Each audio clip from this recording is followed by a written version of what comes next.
Hey Gearheads, and welcome to Garage Talk. I'm Corey. I'm Holly. And no Tucker in this one because there is no back seat because we're in the 2024 fourth generation, 10th year that they've made it, Mazda MX-5 Miata with the retractable soft top, because why on earth would we get the hard top version? And yes, Holly has requested doing this review with the top up.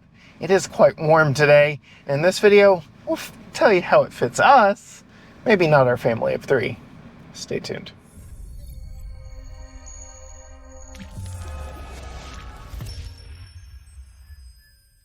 All right, Holly, here we are again. Second sports car in 2 weeks' time. Another 6-speed manual. So you've elected, I'm going to say it that way, you've elected to ride shotgun. Well, thank you. Yeah. I didn't have to, but I'll let you drive. I should teach her, right? Let me know in the comments. Last time we had an MX-5 Miata, same thing. It was a stick and she couldn't drive it. And this is how these cars should be, manual. Anyway, all that aside, I'm not against learning, but I'm not going to learn in a press car. That's what my daily is for. But all that aside, this is your review more than it is my review. And it's not really a family review. I'll give Tucker's insight because he's ridden with me quite a bit in this one. But what are your thoughts on this Zircon Sand 2024 Mazda MX-5 Miata? You want to start from the outside and work our way inside? Naturally. The Zircon Sand is not my favorite color. It's not the color I would choose if I was going to get this car. Yeah. I mean, if you're going to get a sports car, get a fun color too, right? Especially, what colors do they come in? Mazda has the best red in the entire automotive industry with their Soul Red Crystal, and this isn't painted in that, and that is a major problem. It doesn't come in that at all? No, it does. Oh. This one just isn't. Just this one. And that's a problem. They also have an awesome deep blue mica. I don't know exactly. They've got some fun colors. Well, it's not a problem if you're going to buy one. You can do it. Right. But the fact that this came to me not in Soul Red Crystal is a problem. Anyway. That's a personal problem. Yes, it is. Yeah, but I do like on this model the black accents that are around, like the black mirrors and the thing at the bottom of the grill. Yes. So the this lip. This has the. They need to think of a marketing name for it, but the Brembo Recaro Sports Kit or something. It comes with these seats, the BBS forged wheels, and yes, that black side skirting and a front splitter and all that fun stuff. Mm-hmm. Black accents on this. This is a mid-trim club, so there is a trim above this, but I think aside from the color, this is how I would spec one. This is how you would spec one? Yes. Okay. Yes. Okay. Yes. I know. Oh, we're about to go over a railroad track. A little preview of how the ride handling is. Okay. But yeah, so what other thoughts on the exterior of this? You like all the black accents? I like all the black accents. I like the curves on the front of the car. Mm-hmm. That we can see from right here too. Mm-hmm. The haunches. The haunches. It's like it's ready to pounce. That's my house. Okay. Huh. What about the overall size of it? Like on the inside or on the outside? We're still on the outside. We're still on the outside. It is the easiest car to park in our two single bay door garage because I don't have to worry about either mirror touching. I don't have to worry about how far I pull into the garage. I don't even have to worry if the door is all the way up. I just sneak right in there. It's pretty small. Yeah. Plenty of room. It's a sports car, so. Yes. Yes. Yeah. Good Europe, and that is the lockout for the top right there. But yeah, good European style sports car.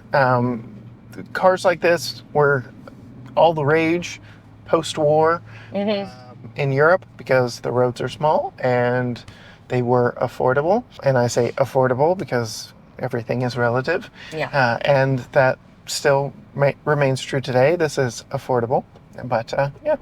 So fun exterior. Fun exterior. What are your thoughts here on this intimate interior? Yeah, well, the first thing that's bothering me. Bothering you? Yeah. Okay. Well, the biggest thing that's bothering me is Okay. the seat feels like I'm sitting straight up.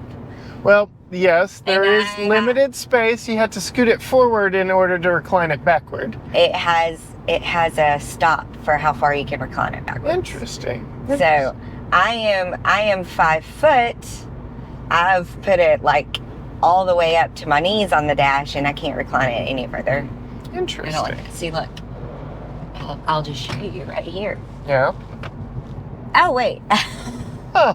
Because I just didn't pull the button. I take it back. But however, still to recline it at all, you have to be 5 foot. You have to be a Yes, okay, I take it back. You can. I just didn't pull that lever hard enough. You have to be a certain height for this car, that is for sure. I've got 6'4" friends that desperately want one of these, but their torso's too tall, no way. and they're staring at the top of the windshield. So There's no way. I am the quintessential average American male. This car was made for me. I fit perfectly. Although I will say they also offer a hardtop version, which I got to drive on Road America, a racetrack, which necessitated a helmet. And putting a helmet on in this vehicle, I did not fit. Yeah.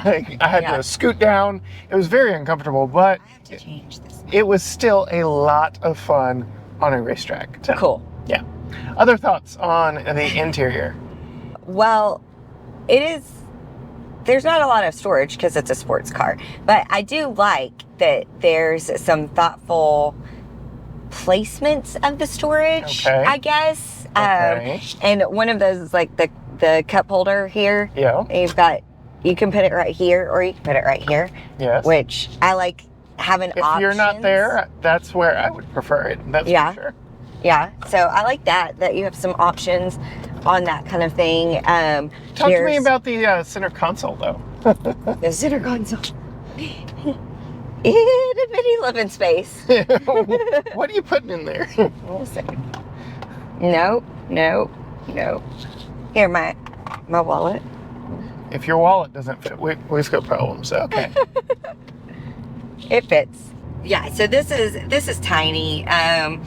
But the trunk, it's not so bad. No. I think we could we could definitely fit our small suitcase in there. Oh, definitely. In fact, the last time we had an MX-5 Miata, you and I were on the way to the airport for you with your luggage in the back. Fit just fine. So for the 2 people that can ride in this, plenty of room. Just over And my carry-on suitcase is one of those. It's a carry-on, but if they make me put it in the measuring thing, you kind of got to squish it. So it's not the tiniest.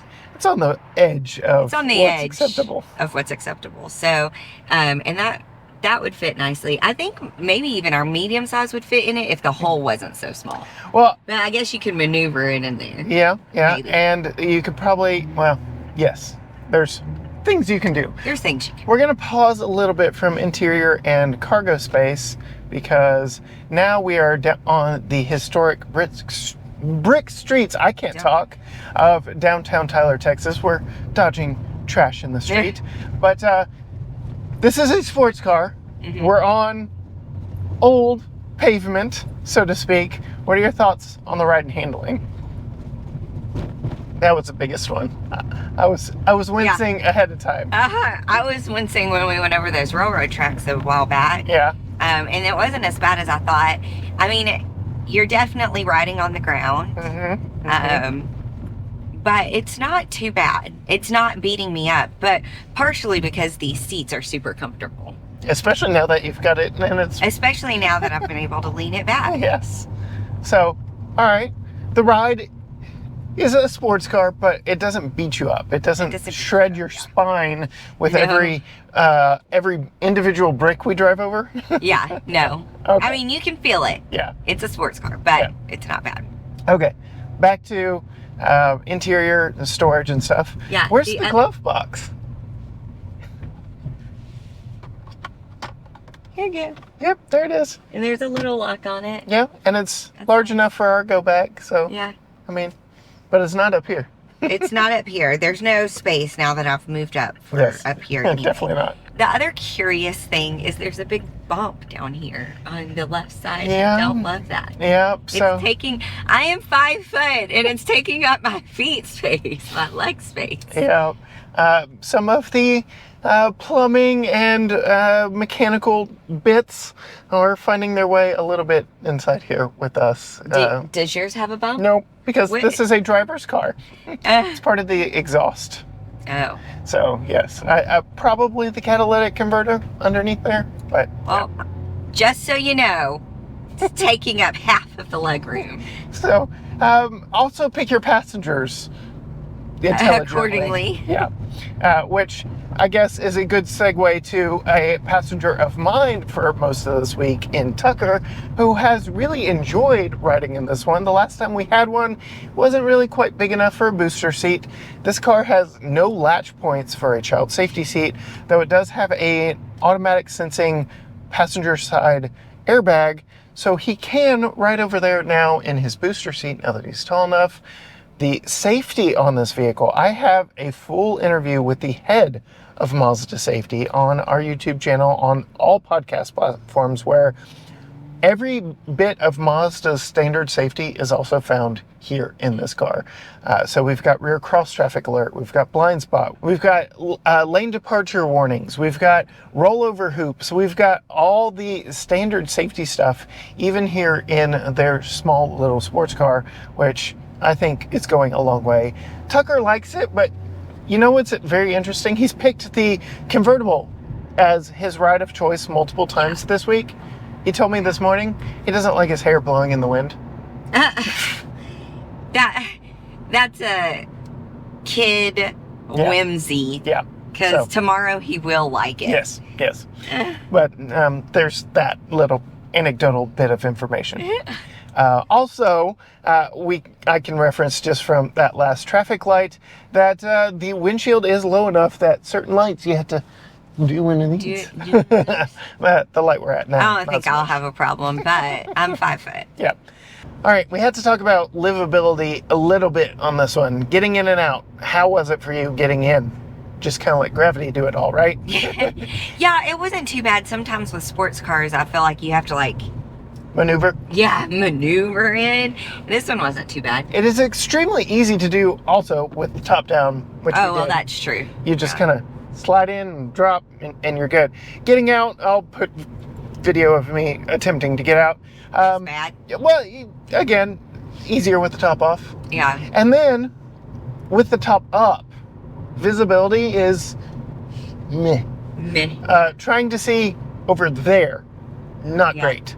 But why would you have the top up? Like, really? Rain? You bought this for a sports car and a convertible, and with the top down, visibility is excellent. Like, you can see everything, everywhere. I hope so. All the way around you.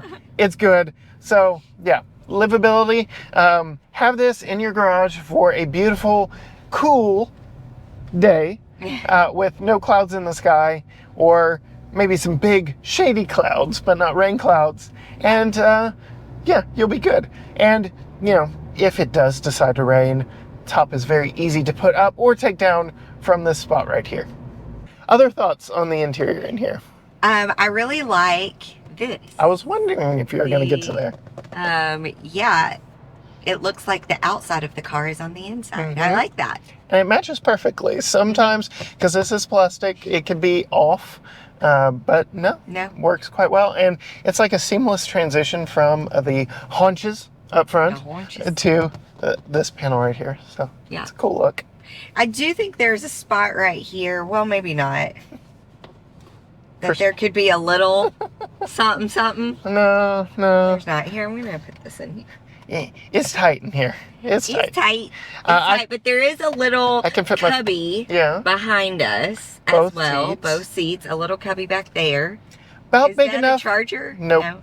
That cubby behind us is about the size of a value pack box of Pop-Tarts. So a 12-pack box. Papa. Easy for me to say. Box of Pop-Tarts. So I don't know what you would keep back there. Something for emergencies, I guess. But it's an option. First aid kit. Yep. Maybe. Single zone manual climate control in here. We joked. Heated seats. Yes, we joked the last sports car we had dual zone. Didn't really need it. This is even smaller. Yeah. The AC works great. Yeah. I can say with the top up. Like there's not much air to condition, so it works great.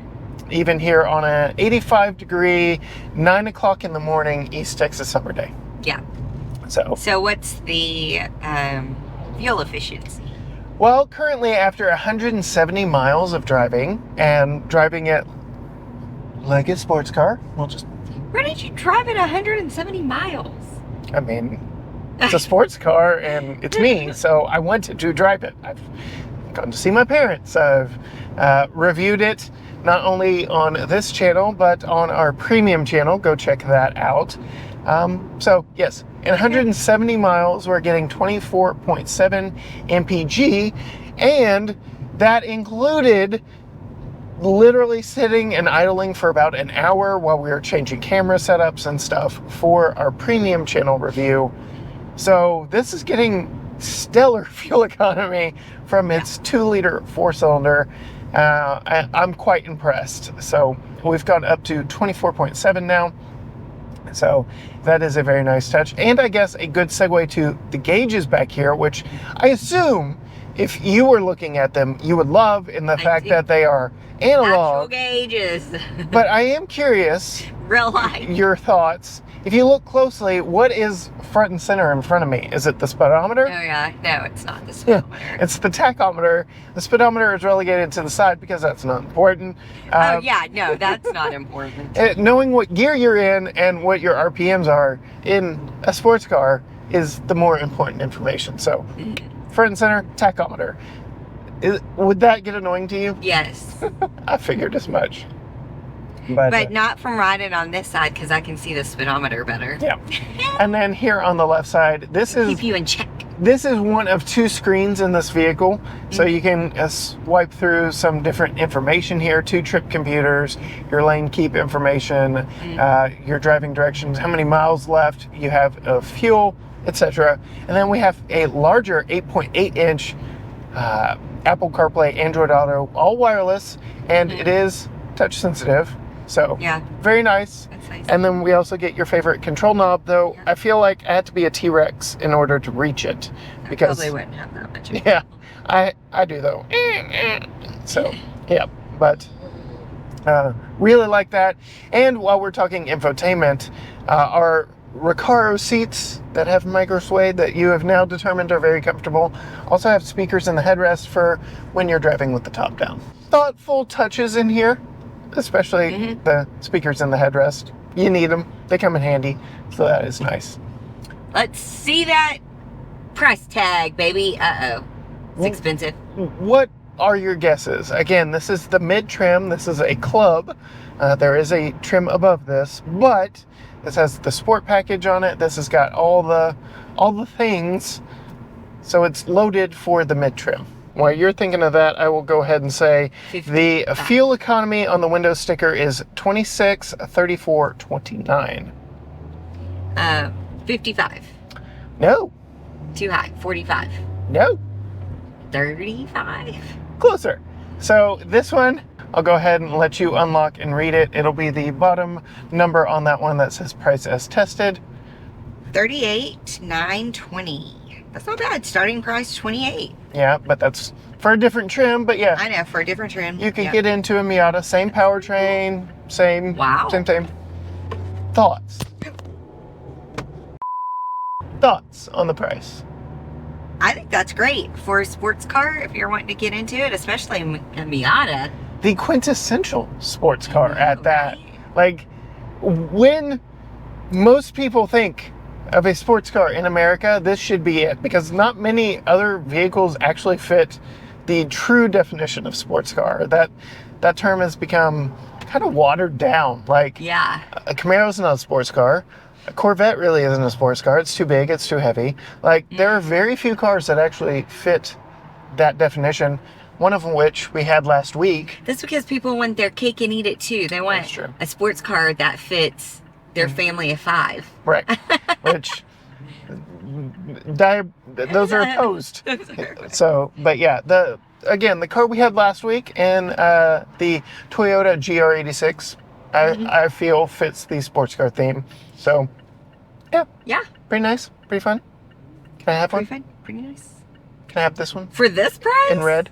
I mean, for this price, if you wanted a sports car, yeah, you could. This could be on the list. Oh, and I'll teach her how to drive a stick.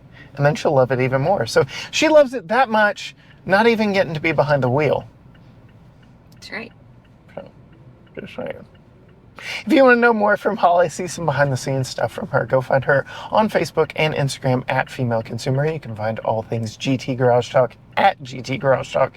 Facebook, Instagram, X, TikTok, Threads, YouTube, you name it, everything is at GT Garage Talk, or you can go to gtgaragetalk.com.